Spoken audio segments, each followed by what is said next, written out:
This is George Dionne of Metal Express Radio, and I'm speaking with Dave from Hell in the Club. How you doing today, Dave? Very good, thank you. Hi, George. How are you doing? I'm doing awesome. Thanks for talking with us today. Thank you, guys. First question I ask of everybody is, if I knew absolutely nothing about Hell in the Club, how would you describe the band's music to me? Well, Hell in the Club is a hard rock band. We were born in 2009, actually. We come from different bands in the metal scene that were, are around since the late 90s. I play in Elvenking, and Andy, the bass player, plays in Secret Sphere. If we are familiar with Italian metal, actually.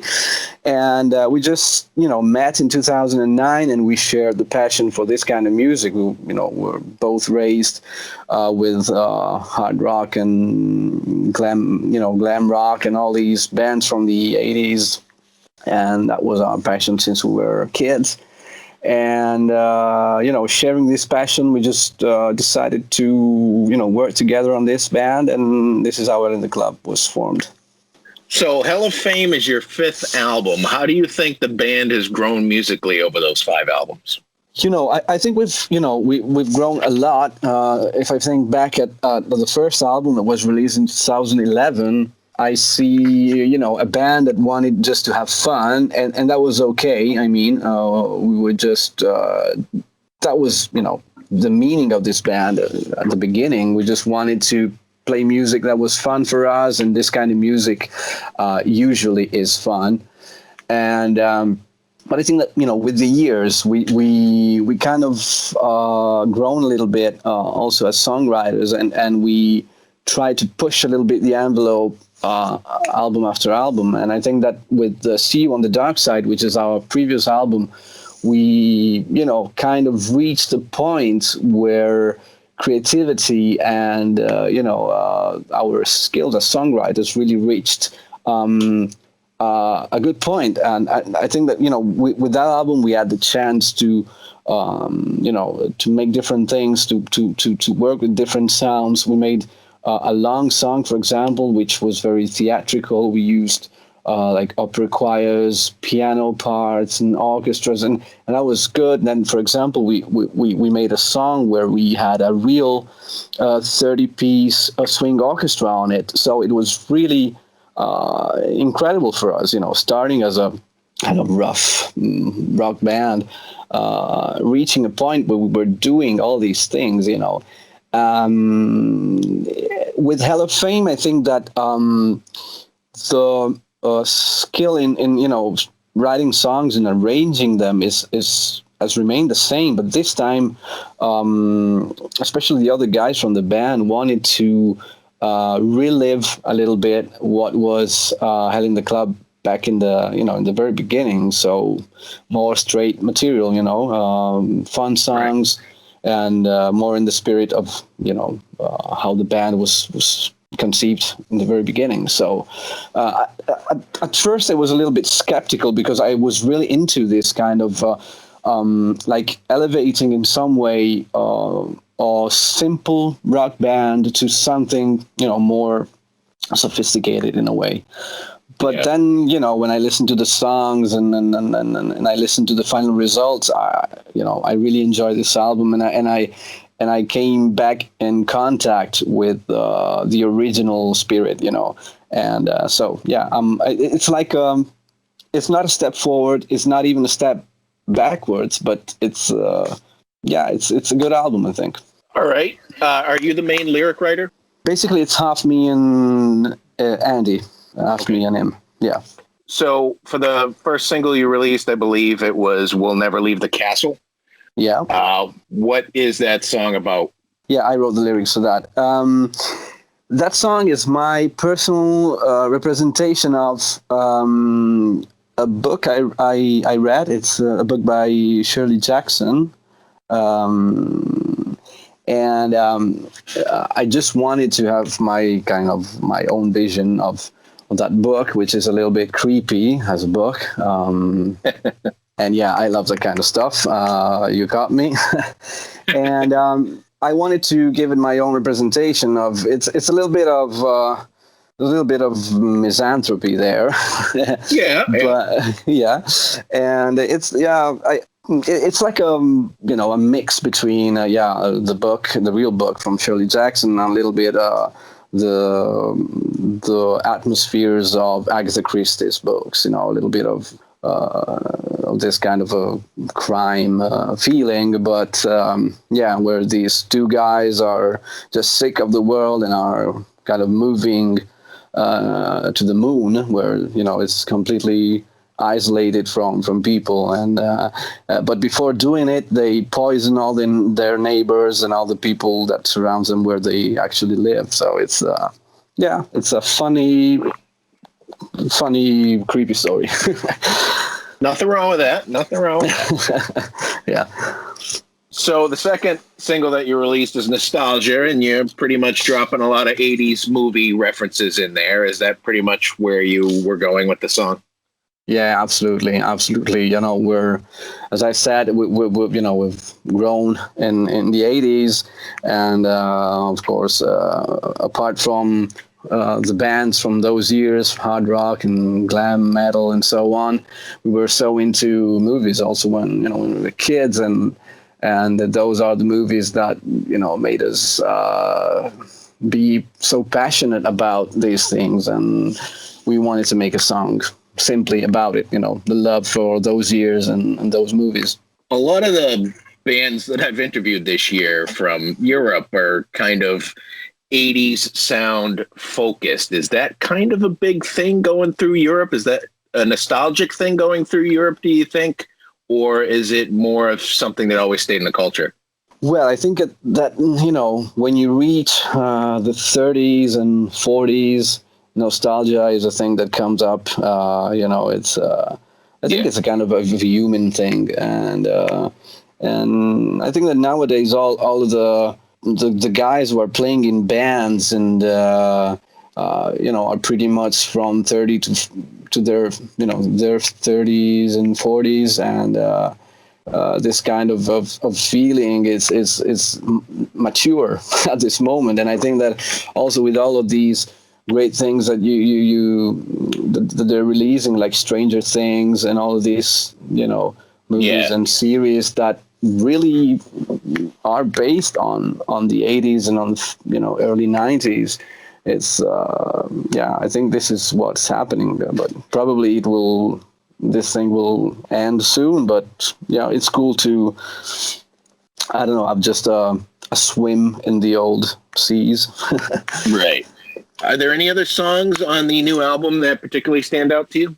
Let me think. Well, there is the next single is going to be released in a couple of days. When the album will be released, we will release another single, which is Worst Case Scenario, which is, I think, another straight song, more in the vein of like melodic metal. There are some songs that are more like metalish, and I think I also dig that one, and I also like the ending song, Lucifer's Magic, which I think it's the only song that resembles a little bit the mood of the previous album, because it's a little bit more, I know the structure is not so linear, and it's a little, more dark. So yeah, I really dig that one.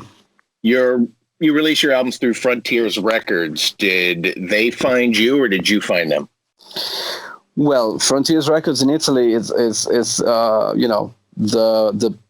thing. I mean, it's if Absolutely.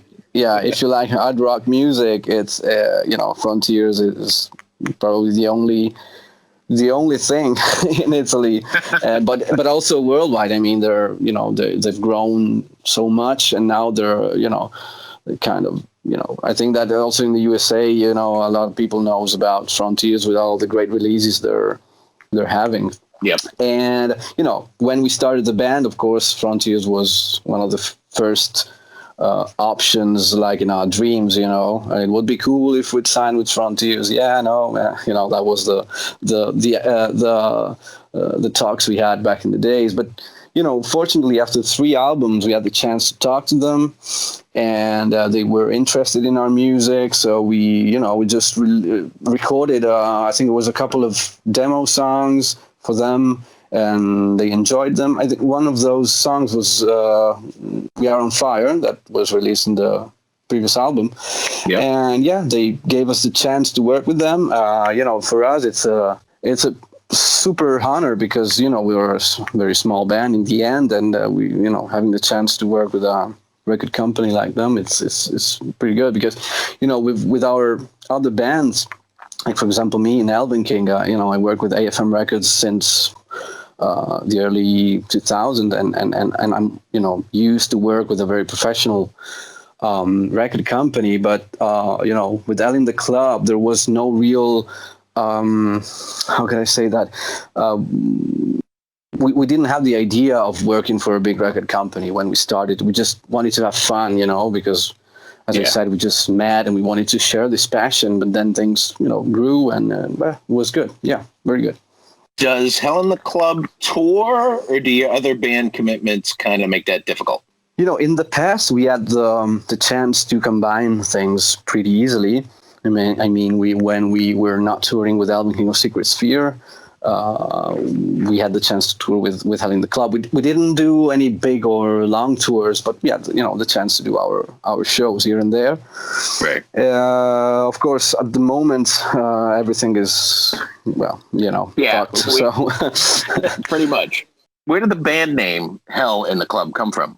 That was an idea by Andy. It was, I think, it was watching Hell in the Cell, the wrestling thing. That's awesome. Yeah, and then he said, "Well, if they can fight in a cell, and there is hell in the cell, why not in a rock club?" So that's how the name came. So let's talk a little bit about Elvenking. You guys just released an album last year, Reader of the Runes. Yeah. How do they differ from Hell in the Club? Of course, yeah.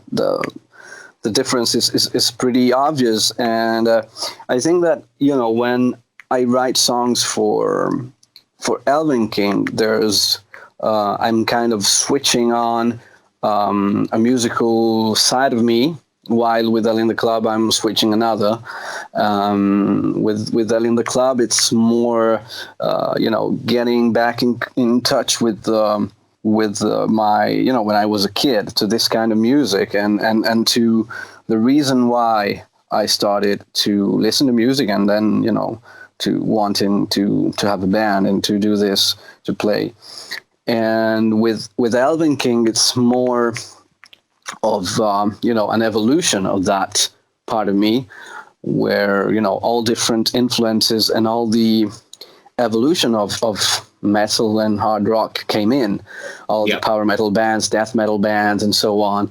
And I think that with Elvenking, I'm exploring more of that side, and also more. It's even if it's melodic, but still there's a lot of more darkness into it. It's of course also the music is heavier, so that's what's Elvenking about. But then with Hell in the Club, I like to explore the more a lighter side that's more into the hard rock scene. Yeah. Is there significant behind the Facepaint in Elvenking? Well, it's at a certain point we felt like there was something missing on stage, because we had these lyrics that were pretty much theatrical in a way, and by going on stage with jeans and t-shirts or whatever, it didn't feel that it didn't fit, and we just wanted to do something to express our music and lyrics also, with some scenes, or at the time we didn't know what to do, but then we came up with these designs for makeup and costumes, and then we felt more into the Elvenking world. Right. A lot of bands today, or at least a lot of members in bands, they juggle multiple projects. Are these the only two things you got going on? Yeah, at the moment, yeah. There's, they're time consuming enough, both of them. Right. So, yeah. Of course, there are many ideas, many things that I'd like to do because I think that I still miss the chance to explore more the, extreme metal. I'm a big fan of extreme metal. Yeah. And I feel that one day I would probably need to do something in that vein. But yeah, at the moment, it's schedule is pretty full. Later this week, when the album drops, you're having a listening party with your fans? We will have a release show. Fortunately, we'll be able to do a show. It's going to be a special one. Yeah, at the end of September, the 25th of September. Yeah, in Milan. There is this club who is organizing shows, and of course, due to the COVID situation, it will be a show where everyone, all the audience has to be is just to remain seated, distanced with the masks on, and we're gonna make a double set because, of course, with all the distancing, it's gonna be, you just cannot pack the club, so.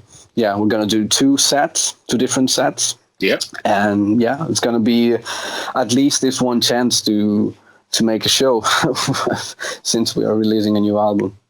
When you say two sets, you mean you're gonna do it like theater style, where you'll have an early show and a late show, or are you just gonna have two sets of material for the one crowd? No, exactly. Two different shows in order to have the audience change, from one set to the other. So we're gonna have an early one, then I think it's gonna be an hour break, and then the second one, and we're gonna have different set lists for the two shows. So it's gonna be, I don't know, strange. We'll see. Well, you got to do what you got to do to get the stuff out there. Exactly. At least what we can do. Right. Exactly. Did you think about doing like an online jam session or stuff like that? I mean, some have been good, some have been bad. Yeah, I know. Yeah, exactly. Exactly what you mean. At the moment, not with in the club. We are doing for Elvenking. We've just recorded a show in the studio, and but we didn't want to make it live. Of course, both for technical reasons, and also for I don't know. We just wanted to just make a studio session for the fans, And I haven't seen the result yet, so we'll see if it's gonna be good or not. And then we'll see. The people involved is they're all professionals, so I think it's gonna be great. But you never know these things, never tried them, so you can have or a big budget, and then you know what you're gonna have. But if you don't have great productions, it's just try and see what it comes. Excellent, Dave. I wish you the best of luck with the new album. Thank you very much, man. Thank you so much.